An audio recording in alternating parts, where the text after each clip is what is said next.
Buenas.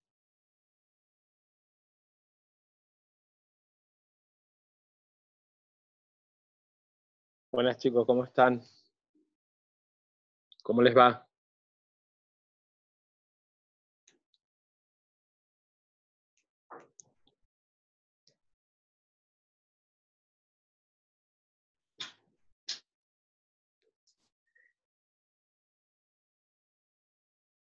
¿Cómo está, profe? ¿Todo bien usted? ¿Todo bien? Todo bien, todo tranquilo por acá.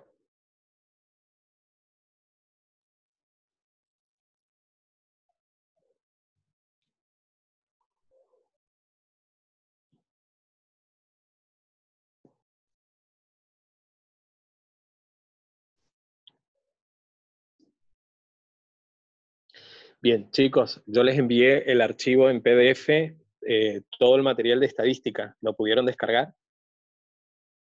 ¿Pudieron verlo, leerlo?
Ahora está bien, ¿no?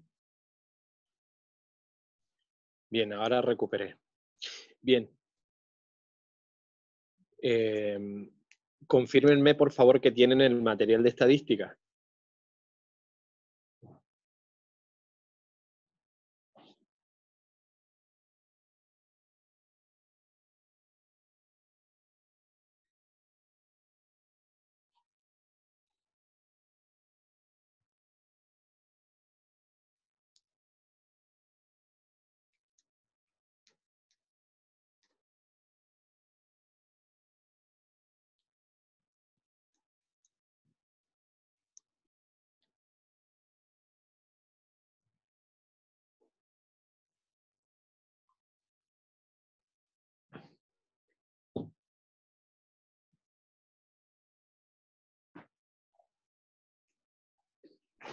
Bien.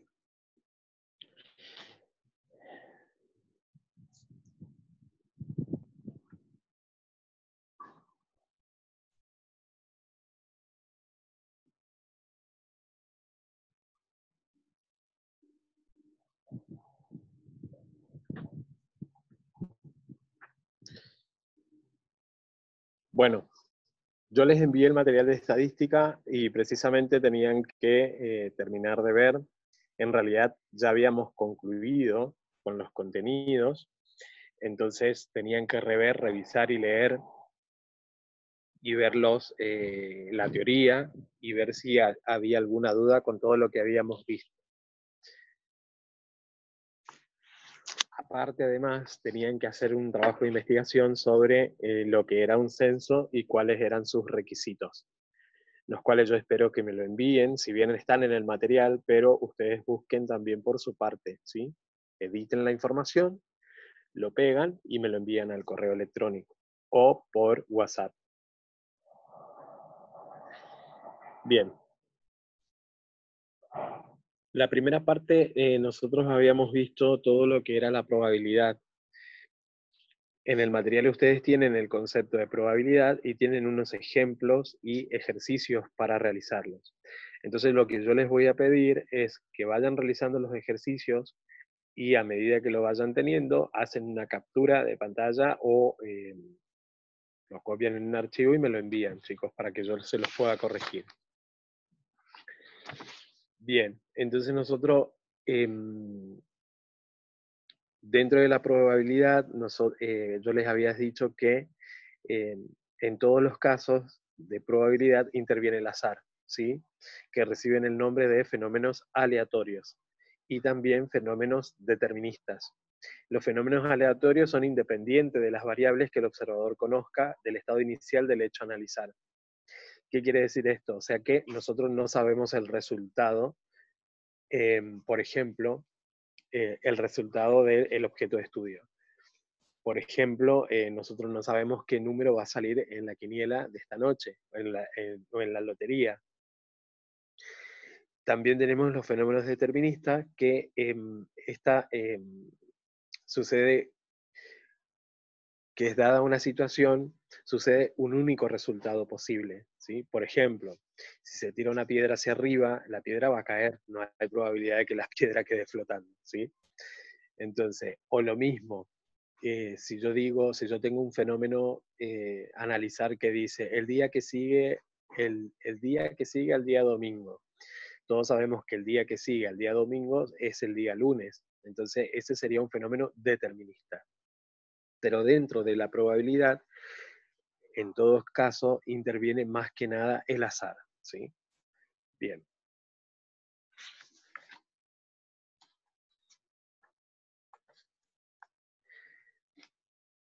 También dentro de la probabilidad tenemos algo que se llama el espacio muestral, ¿sí? Entonces, ¿y qué es el espacio muestral? El espacio muestral es el conjunto de resultados posibles de un fenómeno aleatorio, ¿sí? Por ejemplo, si yo digo, eh, por ejemplo, un ejemplo, ¿no? Que si tiramos un dado, los resultados posibles, ¿cuáles son al lanzar un dado? Los resultados posibles son el 1, el 2, el 3, el 4, el 5 y el 6. O sea, todos esos números constituyen el espacio muestral. Eso está en el material que yo les envié. Entonces, hay 6 posibilidades, ¿sí? Dentro de, el suceso lanzar un dado. ¿Y cuál va a ser la posibilidad o la probabilidad de que al lanzar un dado salga el 6, vamos a suponer? Entonces,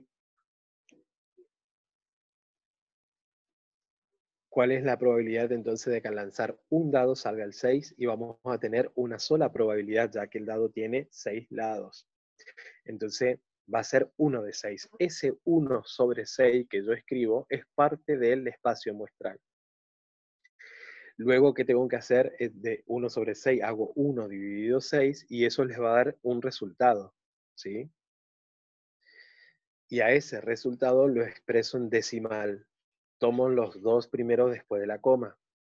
Y a su vez, si yo quiero saber el porcentaje, a ese resultado en decimal lo voy a multiplicar por 100 y voy a obtener el resultado en porcentaje. Todo ese procedimiento que nosotros hacemos es el espacio muestral, expresado escritamente en nuestra hoja de cálculo. Bien. Entonces, en síntesis, para calcular la probabilidad de un suceso hay que contar el número de casos posibles y contar el número de casos favorables. Dividir el número de casos favorables por el número de casos posibles, ¿sí? Entonces, para calcular la probabilidad de un suceso es igual al número de casos favorables dividido el número de casos posibles. Los casos posibles son esos casos, son la cantidad de posibilidades que tengo dentro de un suceso, como por ejemplo el de lanzar un dado y que salga el 2, ¿sí?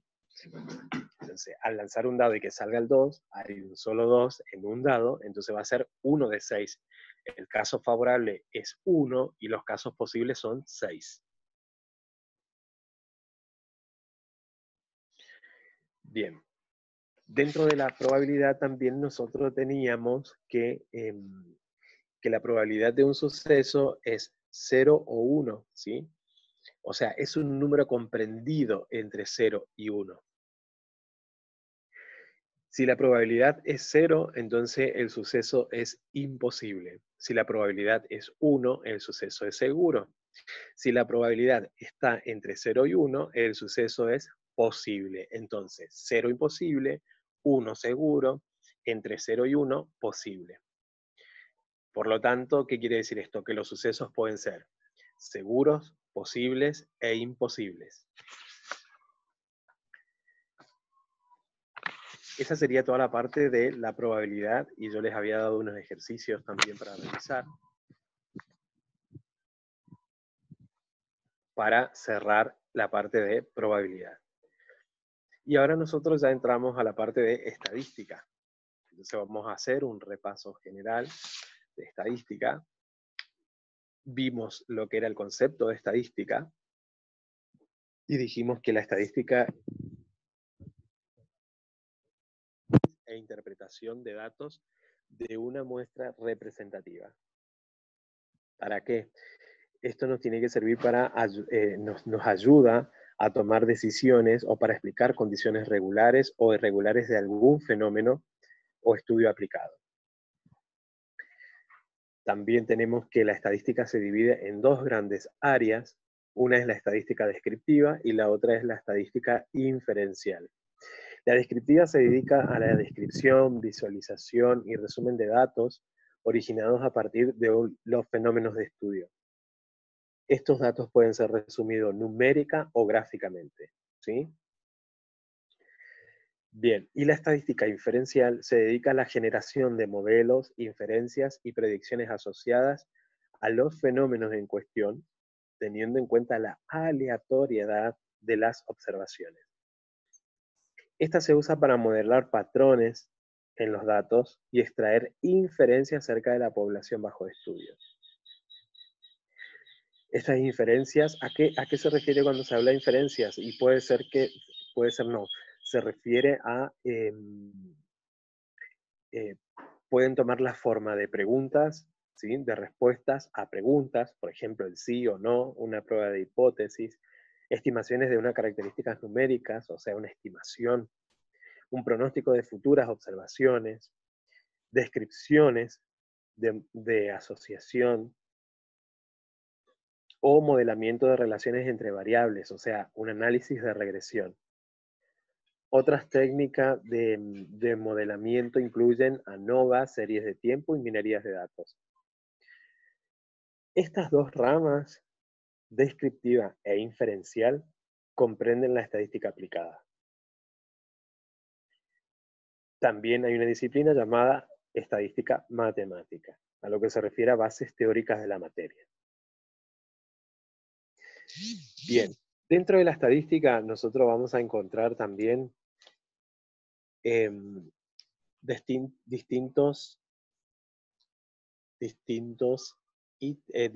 complementos, o más que complementos,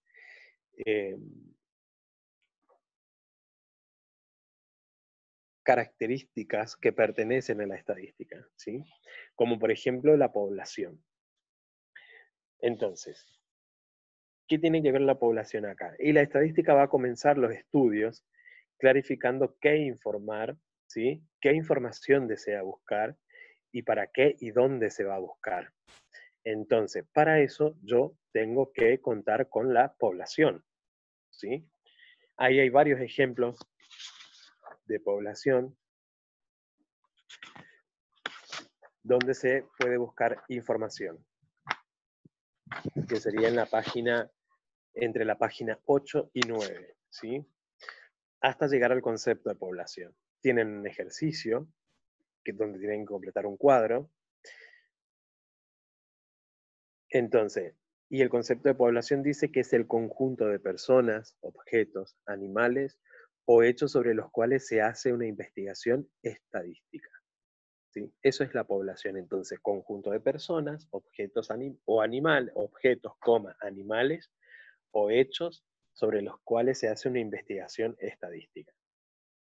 Eso es la población. Entonces, yo para poder comenzar un estudio estadístico, tengo que contar con la población. O sea, tengo que ver de dónde, primero tengo que saber qué deseo investigar, ¿sí? ¿Qué deseo estudiar?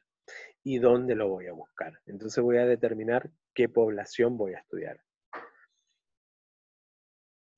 Bien. Después tenemos también otra parte de la estadística, es la muestra, ¿sí? La muestra es un subconjunto de una población, ¿sí? Sus elementos tienen que ser verdaderamente representativos para que los resultados del estudio estadístico sean confiables. Sin embargo, en algunos casos es necesario realizar censos. Bien.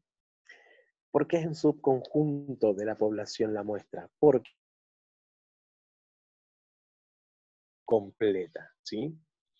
¿En qué casos, por ejemplo, uno puede trabajar con una muestra? Y ahí salió un ejemplo de el Consejo de la Mujer, ¿sí? El Consejo de la Mujer que quería saber cuál era la edad promedio en que la mujer de la provincia de Mendoza tuvo su primer hijo. Entonces, para ese tipo de estudio, lo que se hace es una muestra, ya que no, por una cuestión de tiempo y todas esas cosas, no se va a poder saber de todas las mujeres de la provincia de Mendoza a qué edad promedio tuvo su primer hijo.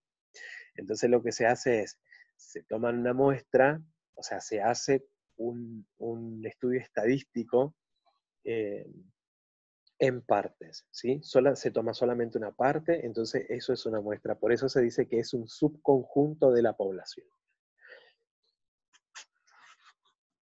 Ya para eso, si uno quiere entrar más en detalle, lo que se debería hacer es un censo, ¿sí?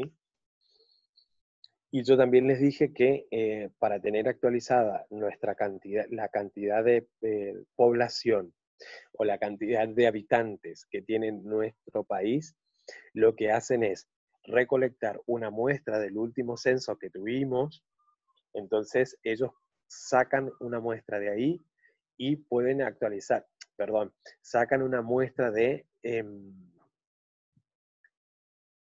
último año, en este caso vamos a suponer del año 2019, lo que se hacen es hacer una comparación de los resultados que le dio con respecto al último censo, la cantidad de habitantes que tenemos en el país.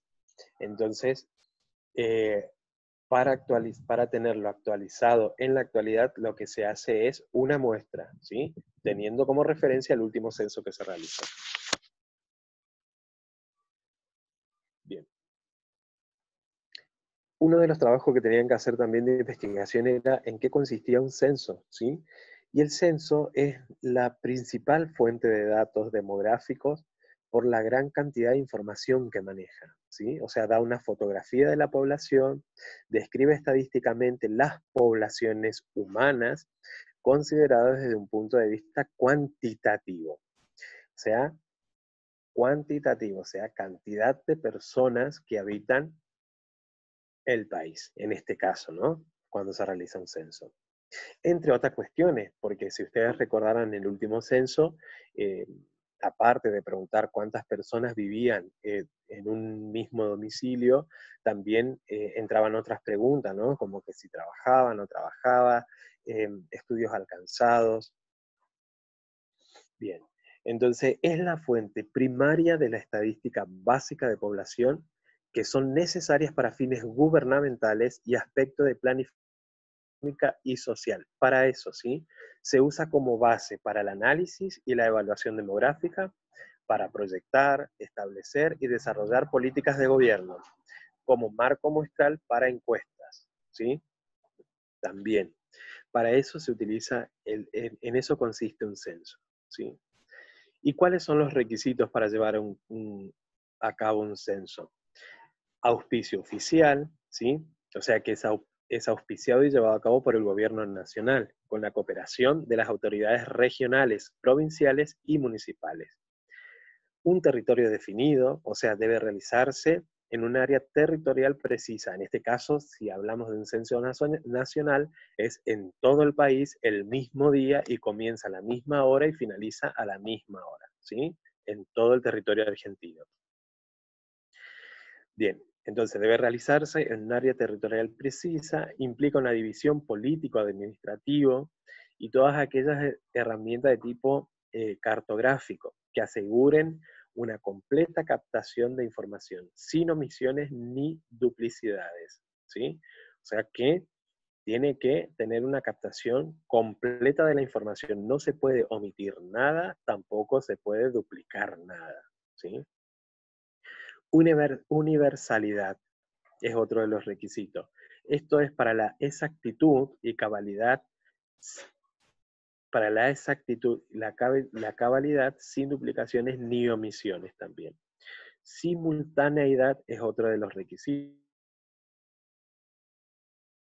en total, para relacionar los datos de la población con un momento o periodo de tiempo bien definido. Generalmente se fija una fecha, esto es lo que yo les decía recién, para el levantamiento censal, y además casi siempre una hora y un momento determinados. Simultaneidad. Tenemos que tener un día, comienza a una hora y finaliza a esa hora. Bien. Este momento se señala a menudo a medianoche, ¿sí? Y sirve de línea cronológica que separa a las personas que nacen o mueren después para de este modo determinar cuáles deben figurar y cuáles no en el censo. O sea que, vamos a suponer que el día lunes habrá un censo, ¿sí? A nivel nacional. Entonces, se va a considerar los datos desde las 0 horas del día domingo y se va a censar, vamos a suponer, hasta las 18 horas del día lunes. Periodicidad es otro de los requisitos. Realización en intervalos regulares. Tiene gran importancia para determinar las tendencias demográficas, ¿sí? Generalmente, los censos se realizan cada 10 años. El último que se hizo creo que fue en el 2010 o 2011, no recuerdo bien, pero ya estaríamos casi entrando en un periodo donde se debería llevar a cabo un nuevo censo a nivel nacional. Bien, tienen otro ejercicio ahí, el ejercicio 2, donde dice que tienen que analizar los ejemplos anteriores, ¿sí? De esos 5 ejemplos anteriores, en qué casos se puede trabajar con la población completa y en cuáles es necesario organizar una muestra y en qué casos la información puede obtenerse a partir de los documentos censales. Bien, otra parte de otro ítem que forma parte de la estadística es el carácter estadístico. Y el carácter estadístico, tienen un ejemplo ahí para hacer una lista con unos alumnos. Y el carácter estadístico es cada propiedad o aspecto que es objeto de estudio sobre los individuos de una población, ¿sí? Entonces, vamos a suponer, yo voy a tomar uno de los ejemplos, del primer ejemplo, que era sobre los socios del club. El ejemplo 1 habla sobre los socios del club. Bien, ¿y qué es el carácter estadístico? ¿Qué es lo que yo quería saber de los socios del club? Y yo quería saber cuáles eran sus preferencias deportivas, ¿sí? Entonces, eso va a ser, la población va a ser socios del club y el carácter estadístico va a ser preferencias deportivas. Para eso hay 2 preguntas que nos debemos realizar para identificar, a ver, cuál es la población y cuál es el carácter estadístico, ¿sí? Para identificar la población siempre debo preguntarme a quién estoy estudiando. Y para definir el carácter estadístico, ¿qué estudio de los elementos de esa población? ¿Sí? Bien. Entonces, hasta hoy hemos llegado a la página 13. Ustedes sigan leyendo para que podamos seguir interactuando más. Y aparte necesito que me digan si tienen dudas, chicos. ¿Sí? Entonces, llegamos hasta la página 13. O sea, carácter estadístico. La semana que viene vamos a continuar y necesito que me digan cuáles son sus dudas. ¿Estamos? Para que podamos seguir avanzando y seguir trabajando.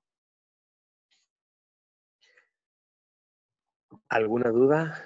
Bueno, profe, yo le hago una consulta. ¿La forma de entregar, se lo tenemos que entregar en algún formato o puede ser fotos y lo hacemos en hoja? O tiene que ser en Word. No, no, no, como a ustedes mejor les quede, ¿sí?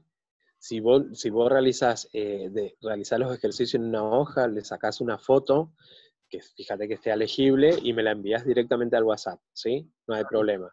Sí. Si vos trabajas en Word, o si te querés tomar el tiempo, trabajás en Word y lo transformás en PDF o me lo mandás en Word, no hay ningún problema. Cualquiera de las formas es aceptable, ¿sí? Vale, bien, gracias, profe.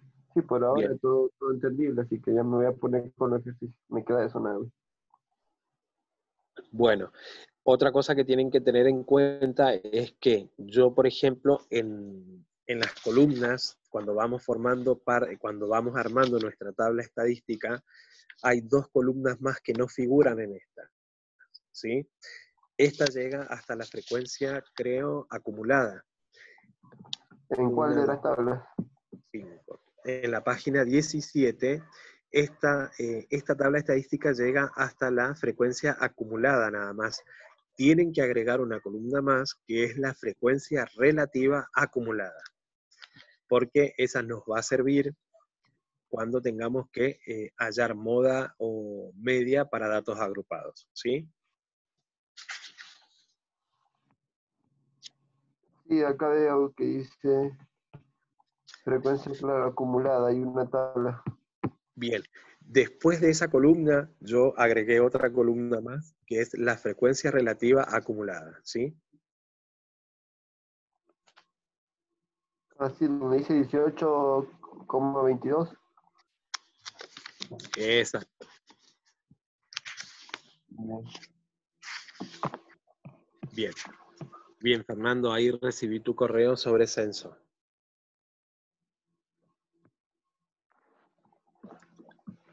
Bueno, chicos, entonces hasta acá la clase de hoy. Llegamos entonces a la página 13. Sigan leyendo el material. Si alguno no lo pudo descargar, está en el grupo. Cualquier cosa me escribe al WhatsApp y se lo vuelvo a enviar el PDF, ¿sí? Genial, gracias, profe. Bueno, ¿tienen otra clase ahora o no? Creo que no, creo que no. Bueno, nos vemos, Fer, y traten de comunicarse más, chicos, porque si no, yo pienso que está todo bien, que está todo claro, ¿sí?